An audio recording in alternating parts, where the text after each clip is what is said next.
is engine oil.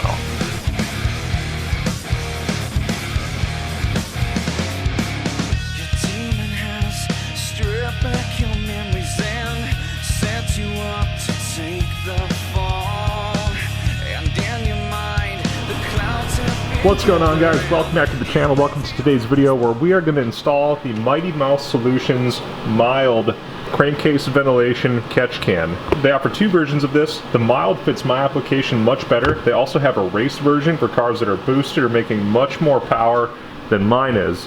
So if you guys are like me, you like to do your preventative maintenance first, and sometimes preventative maintenance can come in the form of a modification. One way that I've found in the past that is a very good way to do it is having an oil air separator, which is going to actually separate any oil vapor or particulate from your crankcase vapor that would in turn be sucked into your intake manifold and combusted. The LS based engine in the Trans Am, the Z06, my Silverado, and anything you can think of that's a late model GM product with an LS engine, whether it be a 5.3 liter, a 6 liter, 7 liter, 5.7 liter, the architecture is the same.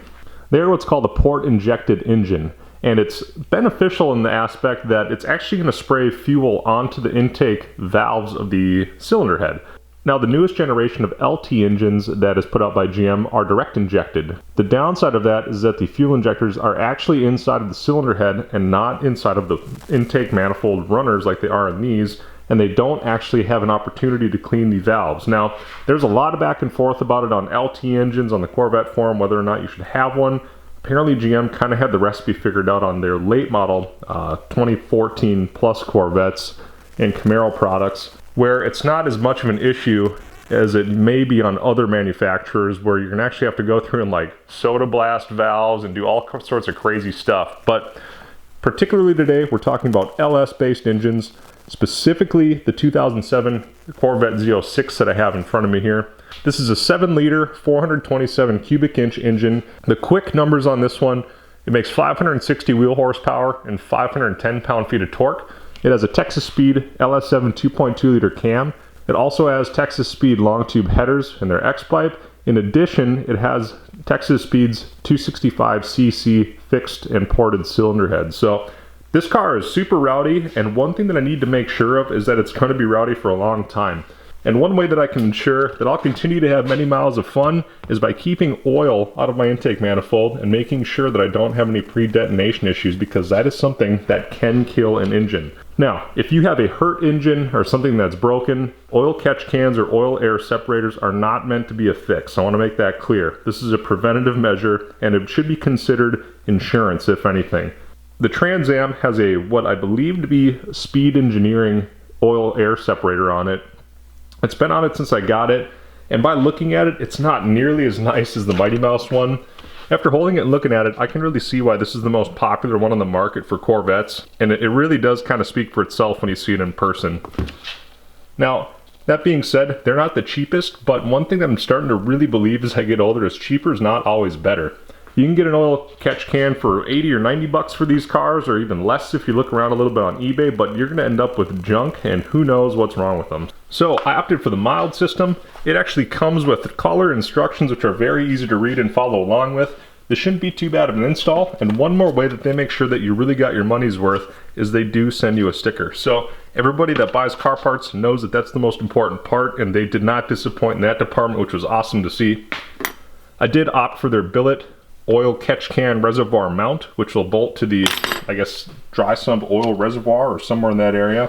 They do have a stainless steel version that's more like this, that's more like a T-bolt clamp like you'd see here, so you can save a couple of bucks on it if you want to, but I sure like things looking good on the car, and the black on black on black on a black car is kind of what I'm going for. So that's pretty much my 2 cents on it. Hopefully it's just going to be cheap insurance on this car, and it's going to give me many, many more miles of trouble-free enjoyment, because this car is really fast, and I do want it to be fast for a long time. This should be a very basic installation. Anybody with hand tools can do it on this. If it goes well on this car, I'll probably pick one up for this car too. I believe they offer them on their site. Looks like a really nice kit, and it would actually look good under this engine bay. So I'll hop right to it, and we'll see you guys under the hood.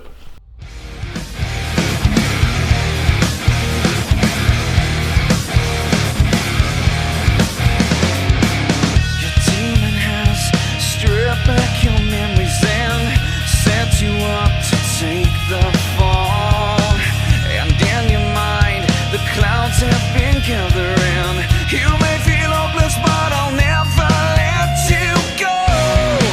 Fly through the stratosphere and then I'll rip him screaming from your soul.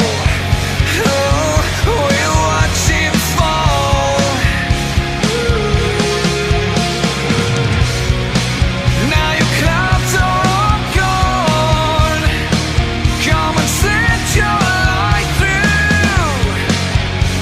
Just set your light through before we're only whispers in the wind.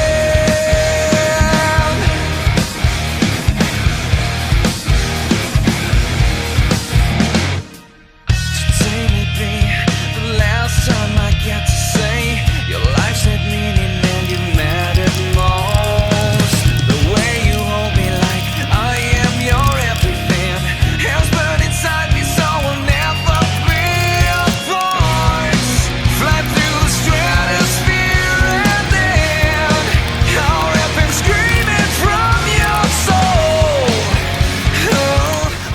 Alright guys, so I got the throttle body off, and the reason being, it's going to be much easier to get to this little looped hose right here, which you actually have to remove, and that's where our two clean air and return lines are going to go behind the throttle body again to the catch can here. Now, this is actually really good to show you because this is exactly why I'm doing this. You'll see in this engine, down in the bottom, if I zoom way in down here, right there is engine oil. Sorry, I've got manual focus on, but as you can see, that is a pool of oil. So to give you guys an example of why this is happening in an engine, is that down here, this looped line, the very bottom one, this bottom line goes down into the valley plate of the engine. Now the idea being that it's going to combust all that stuff that comes up from there, the oil vapor and what have you. But the trouble is, not that the design doesn't work, but that it's not really good for your engine specifically to be burning engine oil along with the fuel and air mixture. So this is exactly why I'm doing it. There's a little bit of a clip that you can actually see the oil in there with. I'll put a lint-free rag in there real quick, and I'll be very careful about cleaning that up so I'll get that little puddle out of there. But if you can imagine, that's just, this car's been sitting for a while, so it's actually accumulated in the front.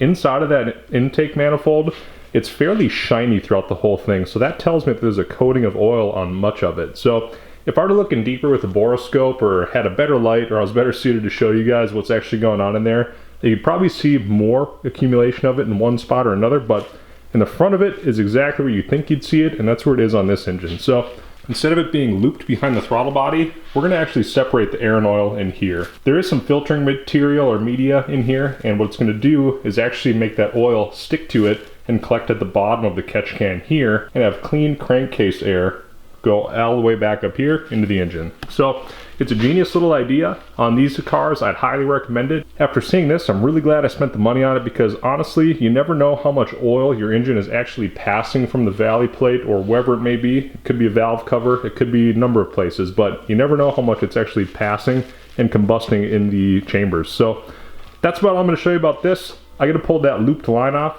run my lines to it, and we're about done. After that, it's reassembly. The only other thing to note is that I do have to get a new filter, or I have to wash this one. This is a Halltech cold air intake, and I've got wasps and junk and all kinds of crap in here. Unfortunately, I don't have one on hand, so I'm going to figure out how to wash it or order one. But overall, I started this project right around an hour ago. I'm sort of on the home stretch of it. The rest from here out should be fairly straightforward. I got to make a couple of cuts, and then I'm off and running. So we'll head back to our time lapse, and we'll see you guys when it's all done. From your soul, we'll watch it fall. Now your clouds are all gone. Come and set your light through. Just set your light through before we're only whispers in the wind.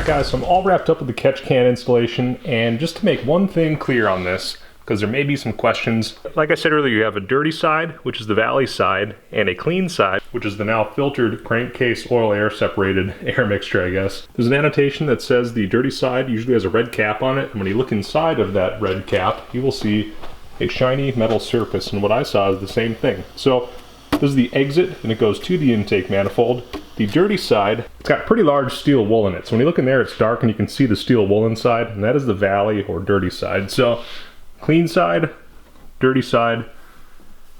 See, they follow around here nice and clean. They push right onto those fittings, and these push locks are real easy to put together. They're snug, so make sure you put a little bit of engine oil on these to lubricate it. Otherwise, you're really gonna fight it, and you might not even be able to do it. So the installation of the catch can is done. I'm gonna put the car back together now that the throttle body is all cleaned up, and I cleaned up that little bit of pool of oil inside of the intake manifold. Everything looks nice and clean. It's all snug. I do have to tighten down these couple of fittings. I was just leaving them loose so I could move the hoses around as needed, but otherwise, that's a pretty good way to dress it. It's how the instructions kind of follow. I just loop right around here. A couple more tie wraps, and it is looking good. Pro tip, if you want something to look really nice when you're installing it, when you cut your tie wraps with flush cutters, this isn't a Farmer John type job you're doing here, so don't cut it with your side cutters. Get some tie wrap flush cutters so you don't cut somebody down to the bone when they inevitably punch a tie wrap, but you can flip them upside down like this, and it looks pretty good when you're done. So that's about all I got to say about it. It's fairly straightforward. If you've got really basic hand tools and a minimum experience with cars, this is something you can do. So I'm gonna go ahead and put the car back together, and we'll see you guys in the car.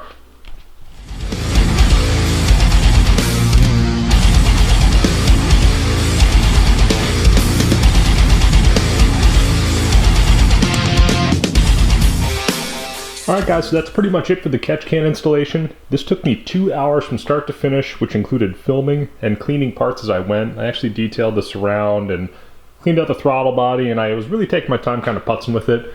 If you knew what you were doing and you've done one of these before, to be completely honest, I think you could do one of these in under an hour. So this is actually a really easy DIY thing to do.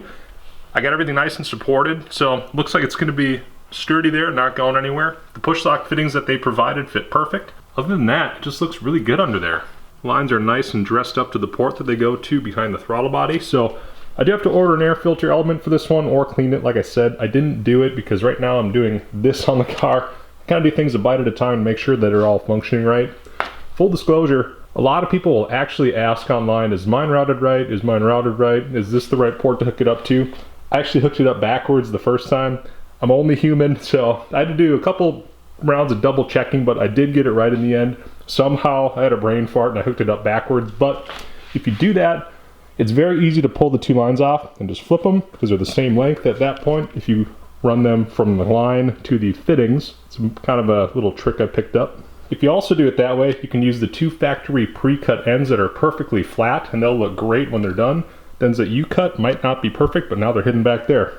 If you screw it up bad enough, they do send you another length of line, which I believe is long enough to do a third run by the looks of it. So if you screwed it up bad enough, you could start over one time without having to buy more parts. So that's actually nice forward thinking of them, because like many people, I am fully capable of screwing something up. So that's about all I got to say about this. I'm going to fire it up, go grab some lunch, and I guess I'm going to see how the car runs, if it's any different after cleaning the throttle body. I probably won't notice it running any different at all with this, but what I do know is now I'm going to actually be filtering out that oil air mixture from the crankcase that was previously being burned in the engine. Now it's going to catch it, and I can drain it, recycle it, and keep running for many, many more miles. So I'm going to fire the car up and go for a little drive.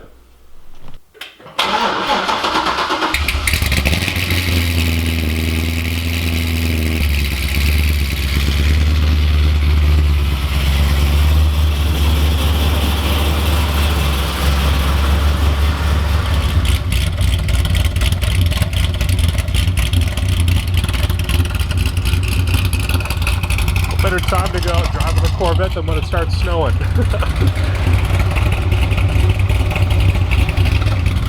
Alright, well apparently it actually decided to start snowing out, so I don't think I'm going to actually be able to go out and beat on the car at all. The roads are pretty much just gone now. So I'll be able to get on it a little bit here and I'll show you. There's pretty much no traction to be had.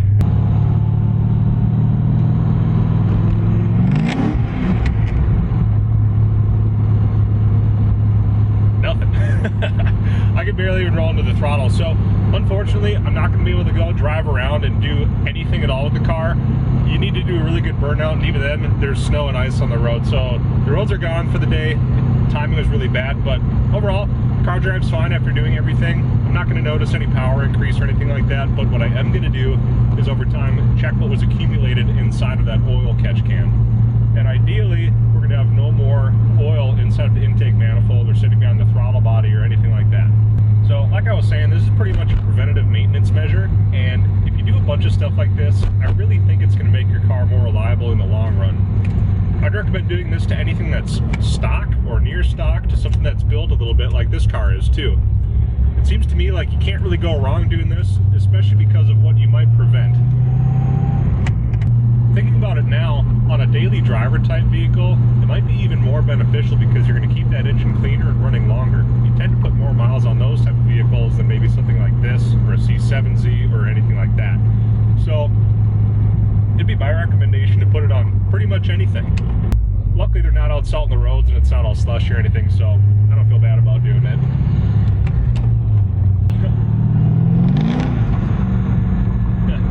That was like a quarter throttle in second gear that I didn't give it anything. So these tires are cold, they're Toyo R888s, and they do need some temperature to be good, and it is not available today. So that's about all I've got to say. I'm gonna go get something to eat for lunch, and I'll see you guys back at the garage. Alright, so I made it. Snow's coming down harder and harder. We'll get in the garage and wrap up the video for today. Might be one of the last drives for the year. Alright guys, so that's going to about do it for today's video. I hope this gave you some ideas of what you could do on your car, whether it be a late model truck or van or passenger vehicle or something like a Corvette or a Trans Am. Could be anything. It doesn't even have to be a GM product. Any car could stand to benefit from this, in my opinion. So, as you can see here, car got a little bit of snow on it. It's not going to hurt anything. Then we're not like salting the roads or anything crazy, so don't freak out. I would liken it to driving it in the rain or something like that. It's not a big deal. Everything on this car is not steel anyways underneath that would have gotten wet, so no biggie. Probably wouldn't drive this one out in that weather, but this car is going to be okay. And now we do have one more decal to add to our little garage collage, and it's like a perfect spot for it right there. Got a Mighty Mouse catch can on the car, and maybe one more to come for that. Who knows, maybe even the Silverado. Let me know what you think down below if I should replace the Speed Engineering one that's on there with one of higher quality, which is certainly a Mighty Mouse one. But that's about all I got for today's video. Hope you guys liked it. If you are interested in the catch can, go to Mighty Mouse's website or hit them up on Instagram. They do have good tech support available on the website. It's pretty easy to navigate, and you can find one for your car, whether it be a GM, Ford, or otherwise product. But that's about all I got for today's video. I really hope you guys liked it, and we'll see you guys in the next one.